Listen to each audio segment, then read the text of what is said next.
And welcome to all the truth seekers that have joined us today from around the world. I'm glad that you've decided to join this online community.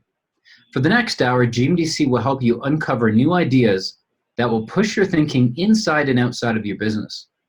My name is Mark McKelsey, and I lead the people and the projects that bring you insights, shopper trends, and next practices from Global Market Development Center. This Infocast will make your lunch hour profitable by demonstrating just how the curiosity and the power of the consumer must be at the center of your strategy. In other words, the way you've done things in the past is not the way your future success will happen. Retailers and brands more than ever must be adaptive and in constant flux in order to connect with evolving populations, so how you respond to this is very important. Without further ado, let's jump into it. I'm coming to you live from Colorado Springs and have Yoon Cho and Carolanne Freed from AT Kearney from New York City on the line. Today's Infocast is going to help you understand how consumers have an inherent desire to celebrate and personalize seasonal occasions. So let's talk a bit more about why this Infocast is so important. Over the course of the past few years, retail has continued to grow their seasonal categories, expanded their merchandising, and offer new and exciting assortments to keep consumers coming back for more. Seasonal and holiday occasions are pure traffic drivers, fueled by excitement and energy for whatever is happening both culturally and socially. But why? Well, because these type of products put a definitive date on limited time offers matched with a calendar that everybody knows about. Consumers know that a store won't be serving up peppermint flavor for very long, and people don't want to miss out on something that has a taste and feel of something that gives them fond memories. Holiday merchandising also gives us a normally conservative consumer and drives their passion and reason to spend more than they usually do. They don't want to lose out, and on average can translate into 2 to 4 times the basket size. In addition, seasonal items fortify loyalty and turn regular buyers into super buyers if a store offers something that other stores are not. But one caution: as a retailer, you cannot afford to think of a magical holiday sale as something that is temporary. There are many disheartening stories where retailers see a spike in sales, then lose their momentum by not having the next movement of pumpkin spice ready for the shelves. So that brings us closer to what we're going to learn about today. It's all about solving for the gaps on the consumer's calendar. It's called commercial holidays that are powered by the store. The brand and the banner is self-made, but provides high value and can potentially open up new segments of adopters. Usually these holidays are themed and predicated on deals and hard to find items. For example, Prime Day, highly successful, has no real celebratory meaning other than it's a shopping pull and a conversation piece among consumers. So that leads us to the question of the day. What is your brand or store's unique catch to keep your consumers coming back for more, expand your footprints, and ultimately boost sales? Carolanne, would you help our viewers know a bit more about what they're going to learn today? Absolutely. Thank you, Mark. So I would say there's 3 key takeaways that we're going to discuss with you. One is that from our vantage point, traditional gifting holidays and newer commercial holidays have become an increasing driver of consumer spending, and we expect to see that continue. 2 is that what we're really seeing with commercial holidays is an increasing trend towards treating oneself versus gifting, which is more associated with your traditional holidays. Finally, there are a number of specific consumer personas that we see with different demographics, different purchasing behaviors, and different ultimate wants and needs. And it will help retailers to really tailor their product marketing and retail strategies to those specific consumers. Sounds great. I'm looking forward to it. Before we get started and dive in, I'd wish to remind our viewers that we can take your questions during or after the session by using the Q&A button at the bottom of your screen. Please don't use the chat button, but it's the Q&A that we'll be referencing for questions at the end of the hour. So let's go get started, and back over to you, Yoon. Thank you, Mark. Hello, everyone. Thank you for joining today's Infocast on what consumers want, a new commercial holiday. Before we dive in, we would like to do a quick introduction of ourselves. My name is Yoon. I'm a manager at AT Kearney at a global management consulting firm. And my main area of focus is in consumer goods and retail. I'm joined by my colleague, Carolanne Freed, who is also a manager in the New York office working in consumer goods and retail, as well as digital transformation. So as Carolanne briefly mentioned, as well as Mark, we see a lot of holidays both traditional gifting holidays as well as commercial holidays throughout the course of the year. And all of these holidays drive significant consumer spending, as you can see some of the figures that are laid out on this slide. With the exception of the winter holiday season, U.S. consumers seem to spend the most during the Black Friday, Cyber Monday, as well as the Amazon Prime Day, which are all in the November season. And these are all commercial holidays. Would I be able to interrupt you? Yoon, we are not seeing your screen. Could you hit the share button, please? Sorry about that.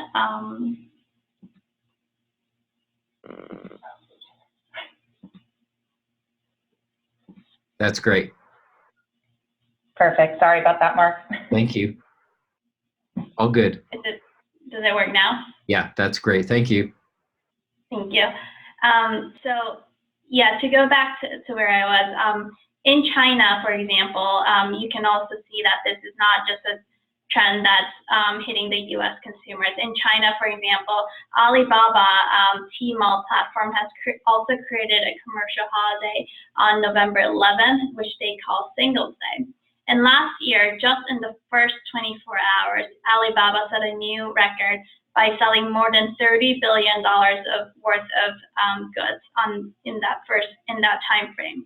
And the first $1 billion of sales was just sold in the first minute and 25 seconds. Given such market trends and landscape of the retailers, brands, and manufacturers, A.J. Kearney surveyed 1,000 U.S. consumers to better understand the consumer's appetite for commercial holidays and identify potential new opportunities for retailers, brands, and manufacturers in this space.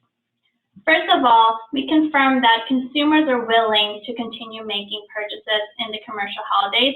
And as you can see in the first pie chart, nearly 60% of the survey respondents responded that they are likely to make purchases for commercial holidays.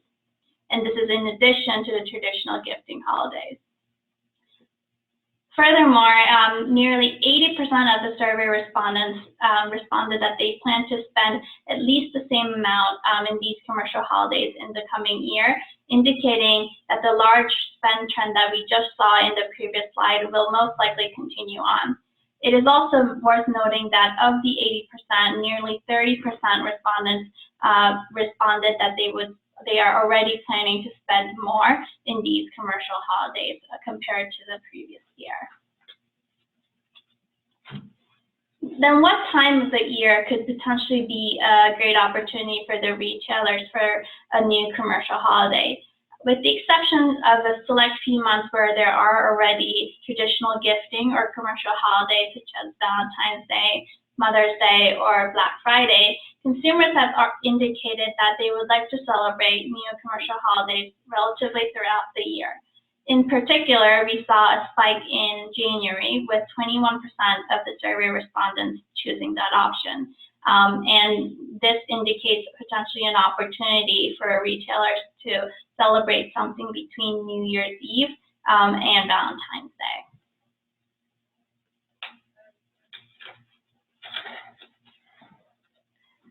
Now we would like to move on to understand better what consumers are looking for from this new commercial holiday and who could be the potential targets to keep in mind.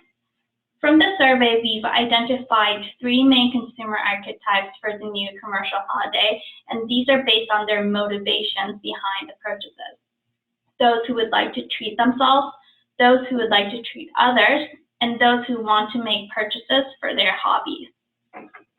The first archetype that I would like to touch upon, which we call I want to treat myself, are those who want to make a purchase for themselves, which were more than a third of the survey respondents.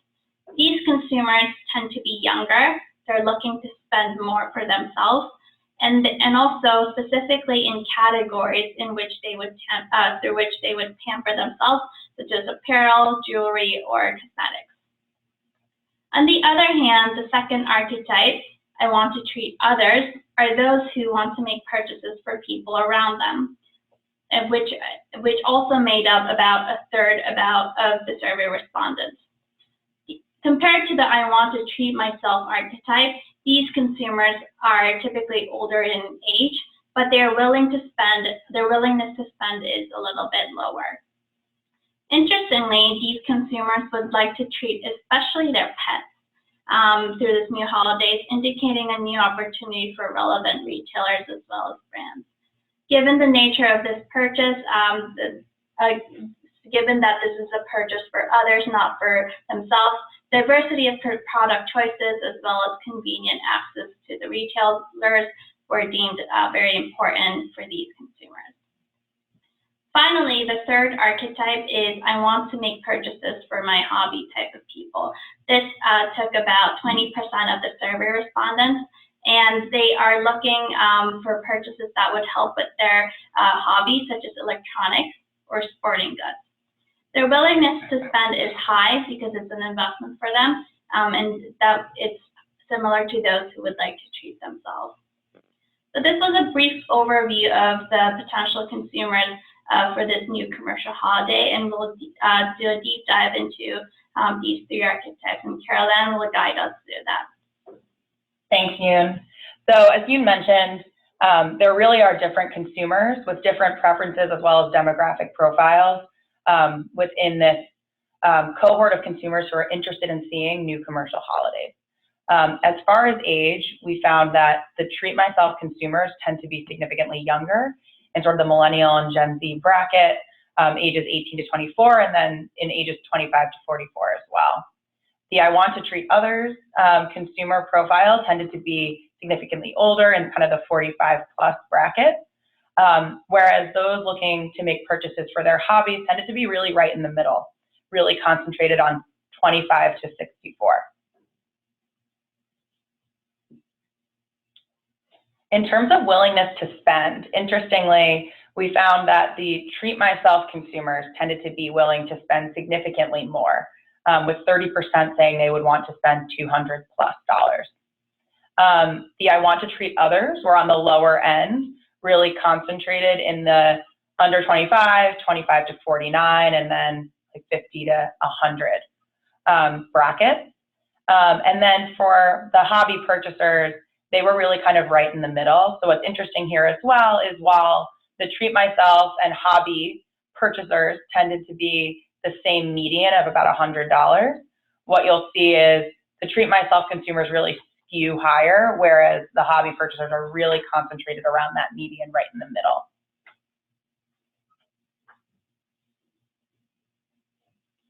Finally, on category. So across the board, and kind of unsurprisingly, travel and dining and entertainment were most popular. But what we see in some of the additional categories is some interesting nuances. So as Yoon had mentioned, the I want to treat myself consumer tends to be more interested in pampering and really giving themselves things, whether it be apparel and footwear and beauty and personal care, which are kind of most prevalent versus the other consumer profiles, as well as you'll see kind of electronics and jewelry. For the I want to treat others consumer, as Yoon also mentioned, there was a definite spike in pet products, but you will see also, you know, apparel and footwear, electronics, beauty and personal care being relatively high. Finally, for the I want to make purchases for my hobby, what we really saw here was a spike in home, kitchen, and garden, as well as sporting equipment. And we did see in some of the smaller categories, less spikes, but still some interesting nuances. So for example, toys was more prevalent with those looking to treat others than those treating themselves, which makes sense, but or those looking for hobby purchases. Again, the importance here, even in some of these subtle nuances, is for retailers and brands to understand what the purchase driver is within specific categories so they can really tailor their approach.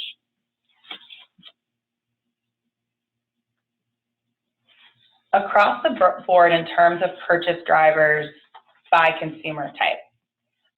Price was of course common across the board, although definitely more important for those looking to treat themselves and those looking to make purchases for their hobbies.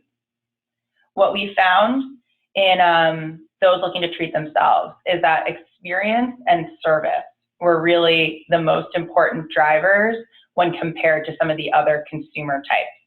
So even in service, which is one of the lower drivers across the board, you see a significantly higher percentage of those looking to treat themselves interested in the service component of their purchase versus those looking to treat others or make purchases for their hobbies. Again, the takeaway here really being that if you think about both the in-store experience, the seamlessness of an omni-channel purchasing experience, that's really a key driver for those looking to treat themselves. In terms of treating others, what we really see there is that access to the retailer and then product selection are most important. Again, unsurprising in that you have people who probably have a timeline and a deadline and are looking to gift within a certain time frame, and also looking to gift something specific. So they're willing, as we see, to give up on price a little bit versus our other consumers to have what they want when they want it and the specific products that they're looking for. For those interested in hobbies, it's a much clearer combination of both an importance for price, so making sure that they have the right discount as they think about making their purchase, and that the product selection is there so that they can find what they need for their specific hobby and get it at the right price point.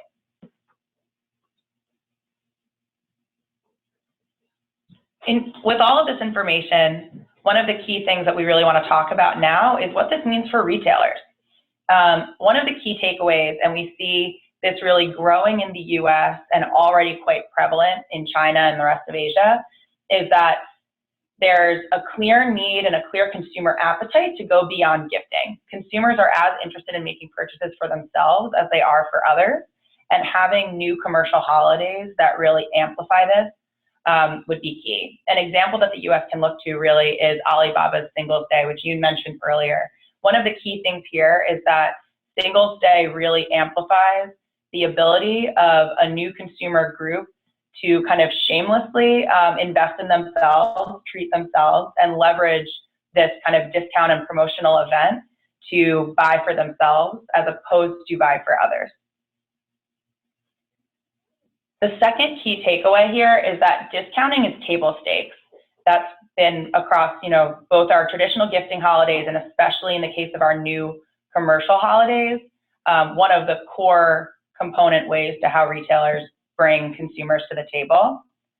But when we think about the different other purchase drivers that consumers have, there's a lot of opportunities to differentiate, whether it's service, shopping experience, or assortment. Having the right tactics aimed at the right consumer can really allow retailers and brands to go beyond discounting and capture more consumers. What we also found is that convenience is especially important for gifting. It's definitely important across the board, but in terms of how to treat definitely gifting holidays and those consumers interested in gifting, regardless of the opportunity, the need for clear omni-channel capabilities that can make the shopping process and experience as easy and seamless as possible are critical.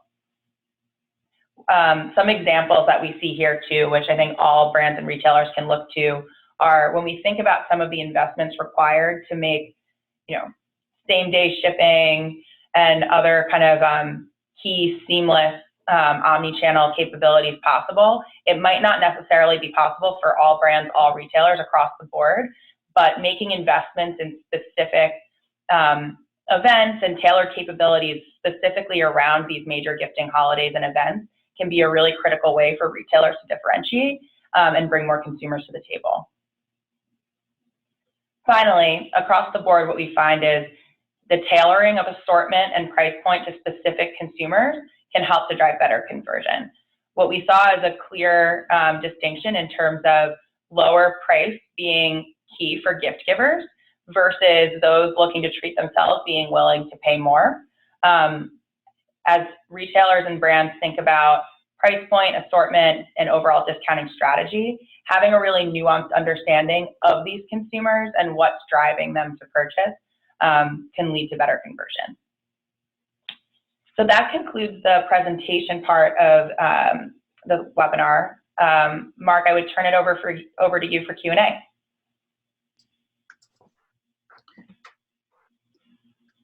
Well, thank you. That was a great presentation. Thanks not only for your support with GMDC, but the education, the insights that AT Kearney continues to supply to our association and our members. I do have some questions. Let me go ahead and get to them. The first one is from Jennifer. She says, how do we see brands managing their marketing calendar to accommodate the different gifting holidays as well as commercial holidays? Sure, I can take that one. So what we really see is, especially as these both traditional gifting holidays and commercial holidays become an increasing importance in terms of consumer spending and the amount of sales that brands are bringing in, the importance of thinking about these as core components of the overall marketing calendar, as important as some of the biggest kind of new product launches and innovations that you might be planning for the year. It's really critical to plan these far in advance, put enough investment behind them, and really leverage retailer relationships to plan collaboratively. What we see is that those brands who partner best with their retailer partners, whether they be department stores, e-commerce players such as Amazon or Alibaba, and can really do the best to optimize their performance on those major days, both leading up to it and on the day itself, do best. Finally, what we also see is that really having a very clear understanding of omni-channel tactics and how marketing can be leveraged across all channels to really amplify performance leading up to and on that day helps with overall sales and conversion, as well as brand building and really allowing those commercial holidays to be a brand builder in the eyes of the consumer. And just to add on to that, what we've seen with the brands is the criticality of the cross-functional collaborations within the brands as well. So this, although as we typically call it a marketing calendar, the importance of involving the product development team as well as the R&D and innovation team, as Carolanne mentioned, the market or the regional sales team for the omni-channel experience, the digital team for the same reason. So the cross-functional collaboration within the team, as well as beyond the brand team. So with the retailers, as Carolanne just mentioned, is really critical. That's great. Sam is asking, you talked about different consumer personas and how important it is to target them. What are some of the tactics that you see brands using? That's a great question. So one of the biggest components and really enablers of being able to really leverage consumer profiles is, of course, access to data. So CRM data, making sure that you partner with retailers to get as much information about the consumers you don't directly transact with is really key. And it's really key for two reasons. One, you have your kind of more transactional related tactics that you can really optimize on a consumer by consumer basis, whether it be your in-store experience, your assortment, your pricing strategy. You also have the ability to really partner with retailers as well as leverage consumer data to really target new innovations, target white space, and understand what could drive consumers to purchase as early up in the funnel as really your product innovation. So being able to target new launches or kind of twists on existing products to make what you're offering during a promotional event really unique and compelling to the consumer. So that would be what I would say would be really key is, again, using your consumer data effectively to really target those specific consumers. Yoon, would you add anything? Another thing I would probably add is thinking about along the similar line, thinking about the local relevance. So I know we've been focusing mostly on the U.S. consumers, but if there is a global brand hoping to target multiple regions and multiple markets at the same time with one event, it's really important to think about what are the things that the local consumers want, and what are some of the cultural nuances that goes behind it that they should be keeping in mind of. That's great.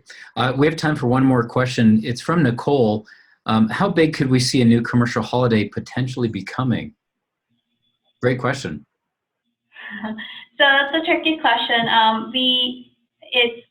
It would obviously depend on the size of the retailer, size of the brand, size of the theme behind the commercial holidays. But given the success of Amazon Prime Day, as well as the Alibaba Tmall Singles Day that we've mentioned, as I said, the Alibaba Singles Day continue to break their record every year. Recently, it was $30 billion for just 24 hours. And given that their success has been built up in the very past few years, we see that the potential, when it's done right, is going to be enormous. And what's interesting is that for both Amazon and Alibaba, the real target or the real core group of the purchase really comes from the existing consumer base. So the Amazon Prime members who are already loyal to Amazon, or the Alibaba Passport holders, who also hold similar status for Alibaba platforms, they are already existing loyal consumers, and they are the ones who are driving a big chunk of these sales. So for the retailers and the brands, what that means is there's really an opportunity to tailor the approach and the communications regarding this new commercial holiday to certain consumer base that you really would like to target, and really open up the wallet of the existing consumers even further. And as Carolanne mentioned in the previous question, the role of data, CRM data and analytics is really critical, because you already probably have such a massive amount of data for your existing consumers. That's great. Carolanne and Yoon, thank you so much for your time today. We really appreciate the insights and the presentation. And thanks again. Great, thank you. Thank you. Back to our audience, if this is your first time experiencing a GMDC Infocast, I'd like to make sure that you're aware that this session and all previous Infocast events can be viewed in the Archive tab on gmdcconnect.org, along with a schedule to register for future Infocasts.